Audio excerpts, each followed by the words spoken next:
So today we'll be talking about injectable naloxone. This will essentially be an overdose prevention training so that we here at Turning Point have the opportunity to understand and know how to use this substance in case of an overdose. In this presentation, it'll be sort of twofold. The first thing we'll talk about is learning how to recognize an opiate overdose. What do the signs look like? Who's at risk for an opiate overdose? Along with how to give a naloxone injection itself. And then with those two skills in mind, that will give each person the knowledge necessary to be able to reverse an overdose. So the first thing that we'll talk about is what naloxone is. I've got a kit with me right here that we'll get to a little bit later in the demonstration. But one of the biggest things to know is that naloxone is a prescription medication. It's a non-addictive prescription medication that's used to treat opiate overdoses. People often refer to it as Narcan, which is the brand name, but naloxone is just the generic. And so any form of the substance that you see, the prescription will be naloxone. It does come in three forms. There is an auto-injector that works similarly to an EpiPen. There is a nasal spray that you simply put in the nostril and squeeze. And then there's the manual injection, which is the one that we'll cover today and the one that we have available at Turning Point. So how does naloxone work?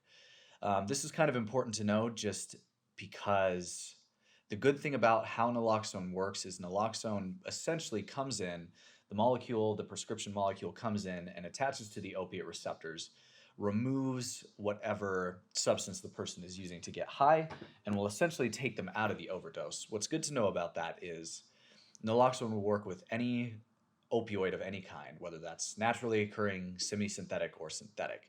Because of the way that the substance works, it doesn't matter if the person's overdosing on heroin or fentanyl, Oxycontin, hydromorphone, anything opiate related this is gonna work to reverse the overdose simply because it covers the actual receptor itself. It doesn't work on whatever the molecule is that comes in. So all three forms of the naloxone work that same way: the injectable, the nasal spray, and the auto-injectable.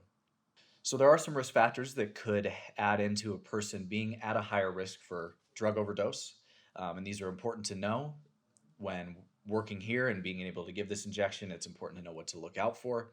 Mixing other drugs mixing other drugs or alcohol with any sort of opiate can put someone at a greater risk for overdose. Reduced tolerance, which just means that the person was using a certain amount daily and then they made some changes in their life and so they haven't used in a while. Oftentimes an overdose will occur when someone has a relapse and then they go right back to using the same amount of whatever the substance is that they were before. We do see this a lot in treatment because obviously we have people that are in a residential program, they're in a controlled, safe environment, and then they leave after having 30, 60, 90 days of reduced tolerance. So something to keep in mind. Unknown drug strengths, of course, overdose can happen with any opiate, but it is important to know that with illicit opiates or street opiates, the person may not know what they're cut with. They may not know exactly what they're getting, and it's important to keep in mind. Having someone else inject you as well, if you're using intravenously, can be an overdose risk factor. And then anyone who has an immune or liver disease as well is at an extra risk for overdose. So a couple myths and facts to cover here. First myth being the only way to use opioids is intravenously. This is, of course, a myth. You can overdose on opioids through injection and snufflation, even oral. It doesn't matter what way you take them. If there's enough of them in your system, you can experience an overdose. So on that note, let's talk about a few signs of an overdose so that you can become proficient in recognizing it if it's true, or if an overdose is what's occurring. Blue or gray extremities on the body will be a big one. So you'll see gray, purple in the fingers, around the lips, around the toes. That's going to be a sign. The person will also be unresponsive. They won't respond to their name. They won't really respond to shaking. A good way to check to see if someone is responsive in general is to take your knuckles and drag them hard across the person's sternum. This is called a sternum rub. And generally, if a person is conscious, this is uncomfortable enough that it will bring them awake, essentially. So that's a good way to check. You may also hear a gurgling sound or what's known as a death rattle. This sounds similarly to a snore, but a little more throaty and kind of bubbly. The person's skin will be clam or coldy, or cold or clammy, and they'll be breathing very slow, not at all. The breathing will be very shallow because what happens in an opiate overdose is it essentially depresses the respiratory system enough that the person stops breathing, they're not getting enough oxygen, and then that's how death actually occurs. However, that all being said, I think the most important thing to know about recognizing an opiate overdose would be very small pupils. Someone who is high on opiates or overdosing on opiates will have pupils that are very, very, very small, constricted almost to the point of a pin. And that's the way you can check probably most surely if it's an opiate overdose. Because there's lots of reasons a person could be unconscious, but pinpoint pupils, along with these other things, is how you recognize the overdose itself. Another myth or fact, which is this one is a fact. Once naloxone wears off, the person can re-enter the overdose. Um, Naloxone generally will work for about 30 to 90 minutes, depending on the person.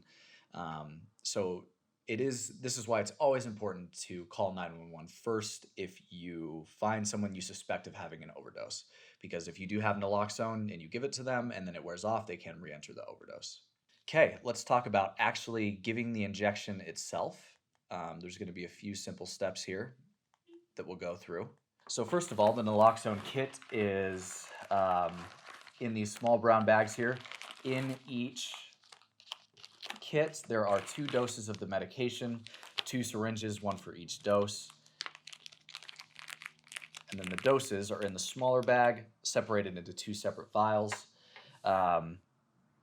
And really, it's a pretty straightforward injection. Naloxone is an intramuscular injection, which means that you're going to be giving it in just a muscly part of the body. So the common areas are the upper arm, on the top of the thigh, even in the back, and the upper gluteal muscle is a good place to go. And I'll give a quick demonstration of how to give the injection. So the first thing you're going to do is open up one of the syringes here, and then one of the doses itself as well. So it's pretty straightforward. You take the syringe, and we'll have an orange that we give a demonstration on here, and remove the cap. And then a couple thoughts on needle safety as well while you're giving the injection. This won't always be able to be the case, but you want to always do things to minimize the risk of you cross-contaminating yourself with anybody else's blood or bodily fluids, anything that could transfer a disease to you. So really the safest way to do this is to have the vial sat flat on a table and then be able to guide the needle in from the top. Again, this is often a stressful situation, so another way that's helpful to do it is to have the vial in your 2 fingers here like this, and then sort of guide the needle in, and that way there's less chance of poking yourself with the needle. So once you've got the syringe in, you just do your best to draw back as much of the medication as you possibly can. The amount of medication that's in each vial is a full dose, so you just want to try to get as much as you possibly can out of the vial. Then withdraw the needle. A couple things to note here: these needles are tough. They can go through clothing, they can even go through jeans, so you don't need to worry about taking clothing off of the person. You can go straight through whatever clothing they have on into the muscle.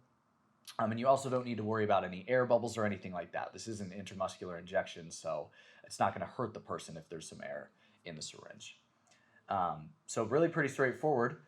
Wherever you choose, if that's going to be in the upper arm or the thigh, you just go into the muscle at a 90-degree angle like this, all the way in, and then inject the medication and withdraw back out at the same 90-degree angle. The orange kind of spat there. But that's all there really is to it. And then again, same safety measures apply when capping the needle. If you are in a place where you can set the cap down, guide the needle in first, and then cap it, that's the best way to do it. And that's especially important after giving the injection, because that's when the transfer is going to occur. So pretty straightforward there. That's all you really need to do to give the injection. They do give 2 doses of naloxone in each kit, because sometimes it does take additional doses to get someone out of the overdose depending on how much they've occurred. So what you would do is give that first injection and then wait 2 to 3 minutes. If the person doesn't become responsive, you would give the second injection, and then hopefully they do become responsive at that point.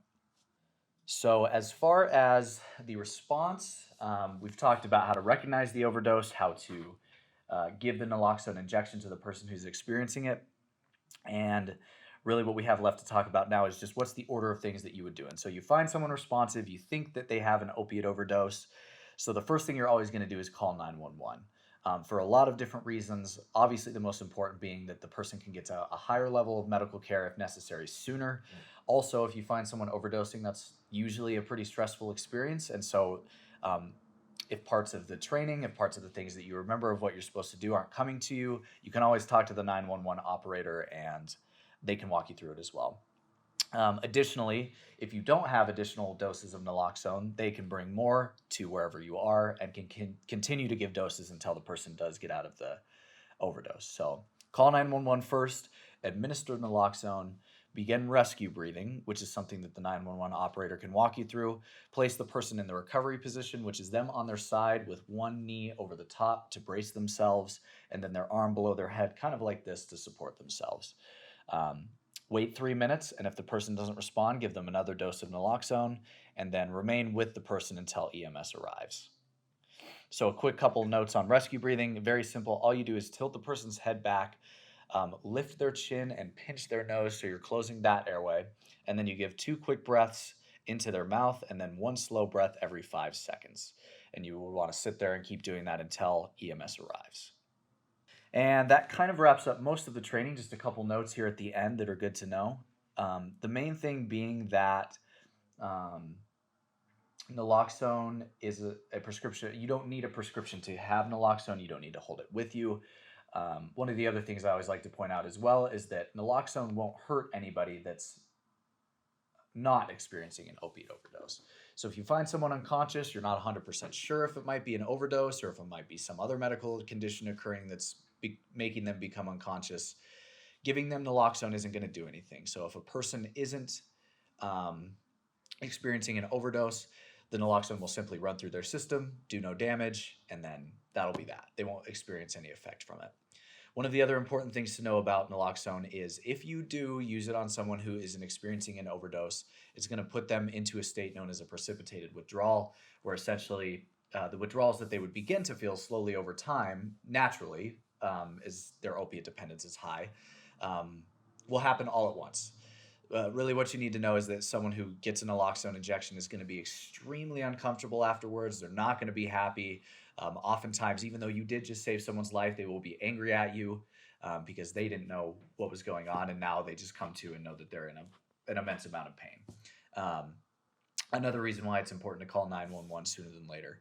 So, beyond that, I hope this training has been helpful, and reach out to your supervisor if you have any questions about naloxone or any other part of the process or steps. And I think that's all I have for you. Thank you.